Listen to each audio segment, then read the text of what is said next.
All right, folks, welcome back to Talkin' Soccer for our daily World Cup breakdowns. If this is your first time here, please subscribe. Of course, give this video a thumbs up if you end up liking it. But final in New Zealand as US beat Vietnam 3-0, a scoreline that kind of reflects kindly on Vietnam. And I haven't listened to the post-match yet when I record this video, but I'm sure the US will not be happy with just the finished product of this match. Because before we get into specifics and break this game down, the macro stats really do tell the whole story, as the US had 28 shots to Vietnam's 0.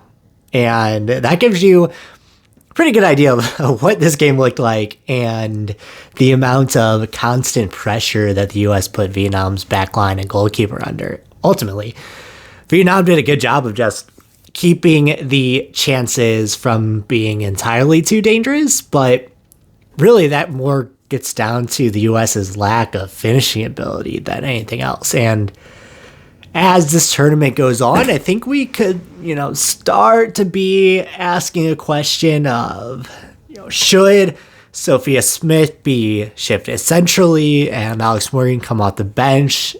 And then you have wings of Lynn Williams and Trinity Rodman. Does that potentially look like your better attack versus what you saw today?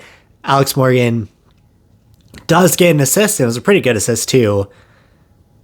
But if you look at her NWSL numbers this year, it's kind of a similar story of that. She's still a very effective player, but her scoring ability has kind of started to slow down. And, obviously, Alex Morgan is a legend.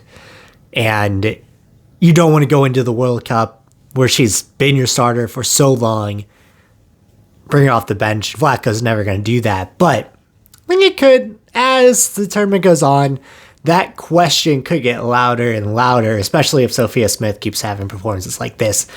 Let's go through them. The first goal happens. Alex Morgan gives this nice little touch that sends Sophia Smith through. She beats her defender, and she's by the time she gets the ball, there's a real tight angle that she has on the Vietnamese goalkeeper, and Tran Thanh just can't get quite there. This was kind of the worst attempt, I think, that she had on the ball. Otherwise, very good performance from her. She had 5 saves, 1 saved penalty from Alex Morgan. So the U.S. are up 1-0. Trinity Rodman draws a penalty as she just hustles to get to a ball. And she made these Vietnamese defenders, they're going to have nightmares tonight with how often and frequently she was getting around the edge and just running past them. So Alex Morgan takes the penalty. It's kind of a poorly taken penalty, especially as far as Alex Morgan is concerned. It's hit low, just down to the left of center. Tran dives, and she actually gets it with her foot because she's committed to that dive to the left corner. And I think it's interesting that she doesn't go high when Than is kind of a shorter goalkeeper. You've seen Alex Morgan take shots before. You know that she can bury that, but just for whatever reason, the thought process here, the execution here wasn't quite what it needed to be. If I'm looking for excuses, it did seem like the pitch was a little bit wonky tonight. People are falling over a lot, so maybe that has something to impact the penalty. I'll have to listen to the post-match, but that was, maybe the one big disappointment of this match. Outside of that, there's not much more that the U.S. could have done outside of just being more clinical. Let's talk about the lineup, because I thought outside of the attack that we'll maybe talk about in a different video as the World Cup goes on, I liked the Julie Ertz center back experiment. If you were following along to what Vlatko had said when he announced the roster and in the build up to this, that it started to sound like Julie Ertz, a center back, was kind of a done deal, especially with Becky Sauerbrun's injury. Now you're maybe relying on Naomi Girma and Emily Sonnet as your center back pair. And I think having that little bit extra experience there with Ertz is important in this match, a match where the U.S. wasn't really under a lot of pressure. Their backline was under no pressure. If you look at their heat map, they actually spent more time at the half pitch than they did kind of back defending. This is where Julie Ertz kind of shines. So we're quite a few line-breaking passes, and she just has a lot of poise to be able to send those balls through And then you also look at her getting forward. It just helps with those numbers in the box because Julie Ertz cannot help herself when bombing forward. There are a couple of moments where Lindsey Horan would send a ball in and it would be Julie Ertz that was trying to get on the end of it. You're like, get back on defense. You're not the attack here.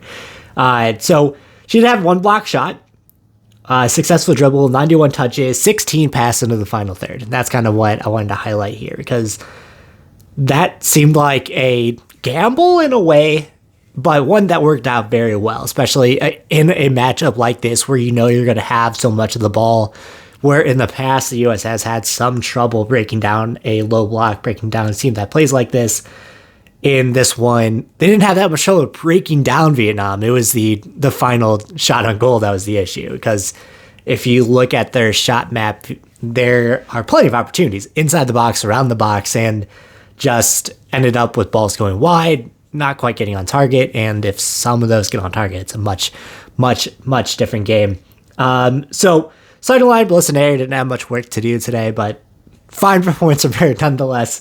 She had a couple of good passes, and one needed, she was there. So what are you going to do? Crystal Dunn, I always like her more as a midfielder. I think I've talked about this plenty on this channel, but she did seem to have permission to just bomb forward whenever she wanted to, which I think helped a lot. If you watch when the ball would kind of return to the center backs, it would be Gerber and Ertz kind of standing wide to cover, and then Dunn and Fox were given permission to, shape forward. So it was almost like a 5-player line in the midfield versus being further back. So it kind of worked in this instance. I still like Dunn in the middle than I do as an outside back, but that's a story for another day, and that's something that's going to be a losing battle because it's never going to happen under Flacco. Okay, then Andy Sullivan, Savannah DeMello making her first start. I thought that she handled herself very well. Now, Roosevelt came on later in this match, and Roosevelt is still the U.S.'s best player, so DeMello doesn't get that start all the time, but I think she did just fine as a little Lavello placement here. Andy Sullivan and Lindsey Horan both looked their typical selves. I thought this was a pretty good Andy Sullivan game, actually. And Lindsey Horan was all over the place, using kind of her physicality to hold off Vietnamese midfielders in a way that, with her kind of size and strength, she was able to do. And that was very, very much a strong game from her. She picks up a yellow card that was a little bit questionable, giving all the other fouls in this match, but I think she'll be happy with this performance. Ultimately, Horan gets a goal off an assist from Sophia Smith, one of her only assist, but one of her 3 goal contributions in this match.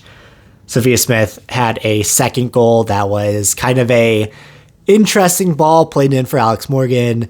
It gets deflected. Sophia Smith gets there in the box, kind of falling backwards, puts it on net, and it goes in for her second goal. And of course, we talked about in the assist to Lindsey Horan, she gets to the touchline, sends it in. Horan's wide open. Thon kind of committed to her driving, so I think you have to commit to Sophia Smith when she's driving, and Horan gets the goal there. Trinity Rodman, like I said, was just everywhere, and Alex Morgan, it was a fine performance for her. She gets the assist, but are we getting to the point where Alex Morgan is better coming off the bench, just like Megan Rapinoe at this point?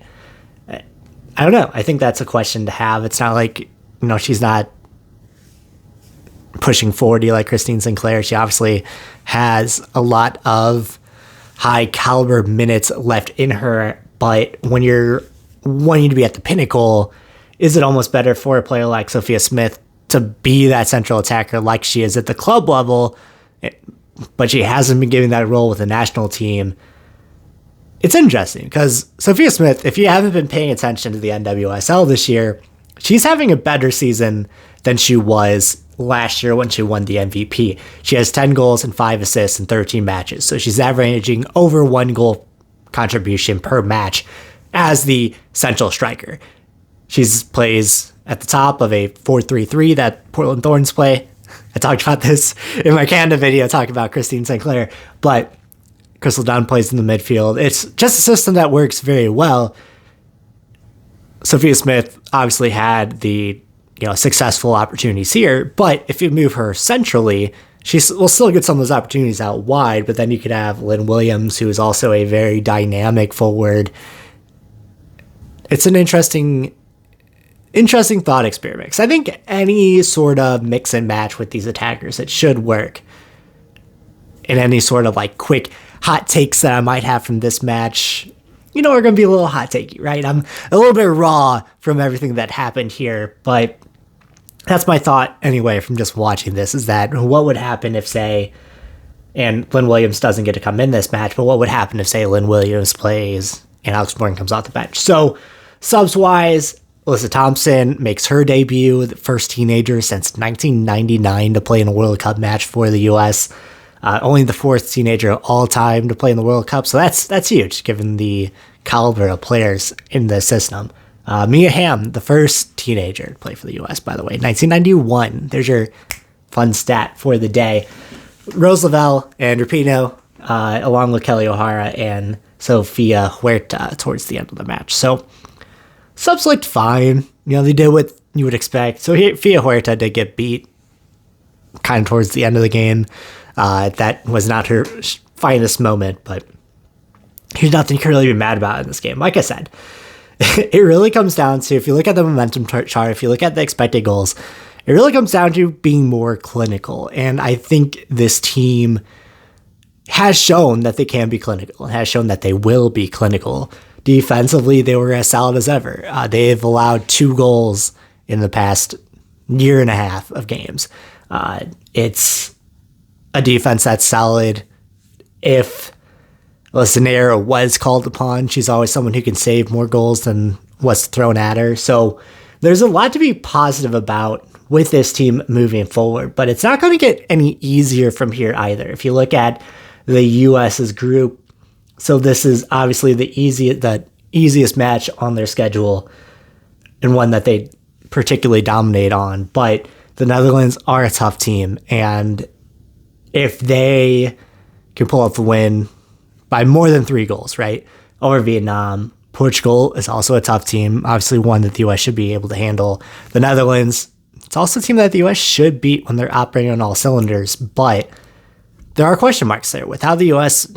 fared against England and Germany last year, there's a lot of, what happens when they face that higher quality opponent that they haven't necessarily done a lot in the build up to this. Now, I think that's interesting. So Netherlands and Portugal play. That will be kind of the litmus test. See how that game goes. That's going to tell us a lot about, just what to expect with the rest of this group. They play tomorrow, the second to last game. And I'm interested to see what that looks like. So that's going to tell a lot about how the U.S. should prepare for those run of games and what to expect with this group going forward. It's still the U.S.'s group to lose at this point, and with this performance against Vietnam, nothing says that they won't be the team to win this group. But there is some worry.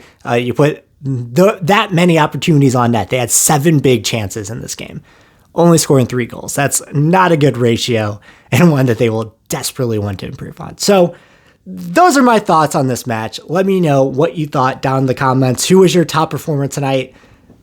Why was it Sophia Smith? Outside of Sophia Smith, who was your top performer tonight, and what did you think of this match in general? Folks, thank you so much for watching. If this is your first time finding this channel, please subscribe. Give me that thumbs up. And I'm putting out videos every day with the World Cup. I also have some men's stuff to put out too. So make sure you turn on that notification button so you're getting my videos when they come out. And folks, we will talk very soon.